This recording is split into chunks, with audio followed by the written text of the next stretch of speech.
Hello there, lovely people. It's Alex from Nintendo Life here, and we are currently looking at, in fact, what you are looking at, and indeed I am as well, is the Mini NES. Pause, it's not really a pause menu, it's the main menu where you select your games and do all that lovely stuff. And what have we got? We've got Pac-Man, Punch-Out, Star Tropics, you know the list of games, this is what we've got. And yes, I'm a little bit flustered because, well, I'll tell you later. For the moment, let's just have a look at this. I did originally intend to go into this completely blind and know absolutely nothing about it, but unfortunately that wasn't the case for reasons I will explain in a moment. So what are we going to do? We're just going to have a look at the game, see what it's got to offer, but first of all, we're going to play a little bit of the original Mario Bros. How embarrassing. Just going to go straight in with a one-player game of, what was it, Type A? I genuinely can't remember the difference between them. Is it just difficulty? And, oh yeah, it's been a while since I played this. Controls very differently to every other Mario game ever. Probably because, way, it's so strange.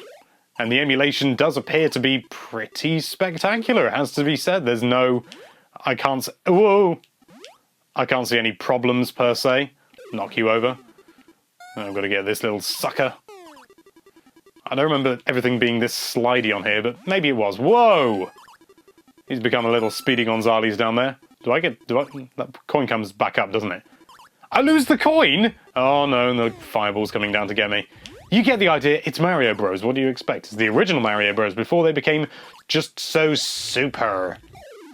And there we go. That's the end of that. So, what do we want to do when we want to go back? Do we press some sort of funny button combination like start and select? Or something like that, or A, B, all the buttons? Does that reset it?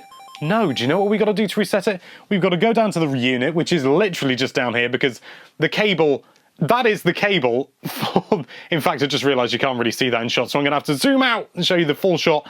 That is the cable for the controller. It is seriously, seriously tiny. But there's a reason, I think, why it's so short, because when you want to go back and do a different game, you have to press the actual reset button on the unit itself. Some people may like that, some people may not. Personally, I think it's not my cup of tea. But, you know, it's just a little handheld. Not handheld, I mean, like a little desktop. It's a little mini console. It's not designed to be played from across the living room, which is a shame. But I'm sure once Nyko release their wireless unit, we will all be sipping tea and crumpets and things like that.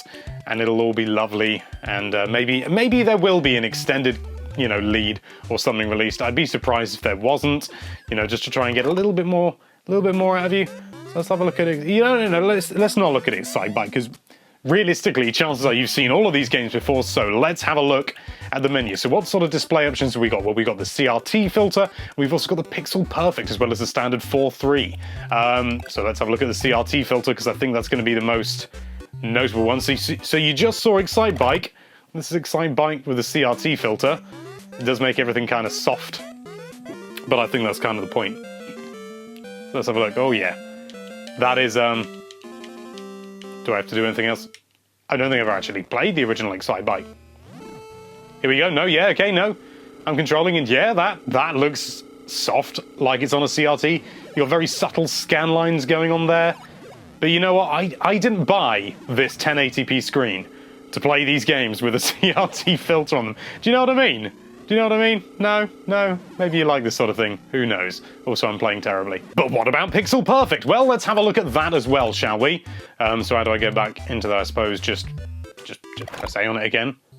And, oh no, that's taking us back. So, that's not using the old save states, which, very similar in a way to the Wii one and the standard Virtual Console one, but you do get 4 of them, which is a nice touch. And yes, this is Pixel Perfect mode, so this is really absolutely sharp. Every pixel is a square, so because interestingly, for some reason, and I genuinely don't know why, probably something to do with graphical limitations or something, the original NES did not output square pixels, weirdly. Well, it sort of did and it didn't. I don't know the technical mumbo-jumbo behind it. If you really care, you can research it, or you'll probably already know. But that's Excite Bike, and those are 2 of the options. Let's have a look at the third, actually, the standard. So that was Pixel Perfect, so now let's just go up. And this is the standard one that you'll get. And the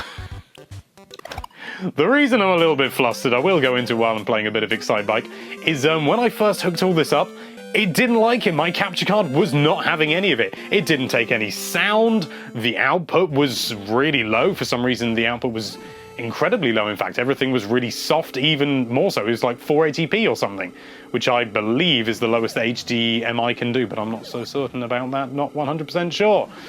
But yeah, so I was cool. I called everyone. I called my colleagues. I fell off the bike. That isn't what happened. I called my colleagues. You know, I even got in touch with Nintendo UK themselves, and they were very helpful about it. Unfortunately, they didn't know what was going on, and there's a very good reason for that. And I think it's just because, for some reason, something was not playing ball. It didn't like it. And it was beyond anyone's control, and it was just a complete freak, weird thing that happened. And I was running around for an hour trying to make this thing work, and it turns out that it was nonsense, basically, which, very frustrating. So, as you can imagine, I've been through a lot of it today, but it is finally working now, and everything's capturing fine, or at least I believe it is. Everything's suggesting it is, so if this breaks and I don't have a recording, I'm going to be very sad, if not just for the fact that I also referenced in the other video the unboxing, which if you haven't seen, click that card up there while I drive into that dirt. And I actually referenced that there was another video coming straight out before I'd even tested the unit, so that could have been embarrassing. Oh, apparently I did brilliantly. I can live with that. So I'm going to try out the save state thing as well, so I'm guessing you just press A and, yeah, that's it. So I'm guessing if I press that, then it'll just continue, yeah, from there. Just as you'd expect from a save point. I don't know what else to say, really. I have to lean down again. In your eyes, I probably just keep disappearing. So what else have we got here? So we've got... this will be interesting, actually. A number of people have been wondering, is it the NES version of Donkey Kong, or is it the arcade, like, Donkey Kong arcade version? And I'll be honest, I don't know the difference, so you'll be able to tell if that's something you care about. This is the version that's on here. I don't know which one it is. I think it's the NES version, like the original NES version, but honestly, I don't know. I never played the original NES version or the re-release that came out on the sort of arcade version or something that they released. So if that's... and I'm terrible at it. So if that's something you were wondering about, there's your answer. It's this version, whatever version it may be. Mario Bros. 3. Okay, I'm gonna have a go at this, because I love Mario Bros. 3. I love all the Mario games, to be honest with you, especially the original NES versions. I played this a lot, actually, on sort of brief occasions. It made more sense. Basically, there was a SNES that used to belong to my cousin at my grandmother's house, and it had Super Mario All-Stars, so I always used to play this whenever I went to my grandmother's house. And so it holds a special place in my heart, but I don't remember it looking anything like this because I played the SNES version. And of course, I've reached a white block, so I'm going to have to do the thing that you do. If you don't know about this is going to blow your mind. We're now behind the scenery, and I think, okay, we're not invulnerable. I thought we were invulnerable. And when I say we, I mean me. Whey! You can still hit blocks and stuff. And I assume, oh no, I've come out to the foreground. Does that happen when you pick up a power-up? Who knows? I don't really know. I don't really care, to be honest. I just want to play me some Mario Bros. 3. And this is just one of 30 games that are available in your NES Mini if you buy today. In fact, if you buy it at any time, it'll have 30 games in it. That was a lot slower. Also, I believe these are they 50 or 60 hertz? I don't know. I should maybe have come into this video a little bit more prepared. But from what I can tell, this is just a really good emulation of the originals. This isn't probably very good, you know, for me, because again, as I admitted, I'm more used to playing the SNES version, and I would compare it to the Wii U and 3DS emulation, but again, I haven't played that much either. So you know what? I'm gonna change it. I'm gonna pick a game I actually have played on the NES and have played quite a lot, which is honestly not many of these. I've never owned a NES. I've decided to keep it simple. We're just going to go with the original Mario Bros. Because that is something that I do vaguely understand. I'm not some sort of hotshot Kaizo man or anything like that, but which I am aware refers to the levels and not the people who play them. But I played it. I think of all the NES games that they've got on here, I've played it more than any other. So I suppose that's the best way to do a decent comparison. And at the moment, it's looking pretty good. It's just feeling like it feels like the original that I played in various other emulated forms on things like the Wii U and the 3DS. So as far as I can tell, this is good. So good that I died. Now there is a thing where you can actually get a Koopa Trooper to come off the edge, but, well, that's not going to do it. I don't think I'd be able to do it anyway. That's something that very hardcore and clever people do, and I'm neither of those. So I don't think I'll be able to get along with it. But you can make a Koopa Trooper fall off the edge, essentially, and then make it essentially appears at the top of the screen because it wraps around, and then you can use it to get over the flagpole here. And you can basically run forever, and it's kind of pointless. But yeah, that's Mario Bros. Feels the same. Feels good. It's good emulation. I've just loaded up Metroid because I'm interested to see whether the password system is still in here. So that'd be continue. I can't remember the password. What was the password? That famous one. Ah, yes, of course, Justin Bailey. So I'm going to type that in. And I could chat over the top. In fact, I am going to chat over the top, even though it's very boring visually for you. I'm just going to say that so far my impressions of this are very positive. I really do have to say. It just seems like a nice little unit. I mean, it would be nice if you could get more games on there, but that's just not what this is, clearly. And so beyond that, I suppose, yeah, it's just a nice little thing. And then, what, start? Here we go. This is right. I'm pretty certain. Yes, because we're playing as Armorless Samus, and I don't think you could actually do that in the original game, but I don't know, because I have never properly played the original Metroid, which is, I know it, a tremendous sin. I have tried so many times, but it's always been an inconvenient time when I can't dedicate the time to it. And so, was the space jump not in this game? Was that Metroid 2? Was that when that started? It seems to be screw attack. Whoa, don't want to be in that lava, or whatever the hell it is. Yeah, that's definitely screw attack, but no space jump. Or space jump? I can't remember what it was. The thing that let you jump infinitely. Maybe that wasn't in this game. I don't know, because I never completed it. I'm just going to jump through here. Are those empty energy tanks? Hang on. No, yeah, I was going to say. Can I not get through? Because that would be weird. But yeah, I just love the whole idea of this thing. It's just a tiny little mini NES console, and it's adorable, and I would say just look at it, but it's plugged in. So look at the dummy unit that I've got. Look at it, it's adorable, it's tiny, and you just want to take it to bed with you and stroke it. And I mean take it to bed and cuddle it, not any of that. So don't get any ideas.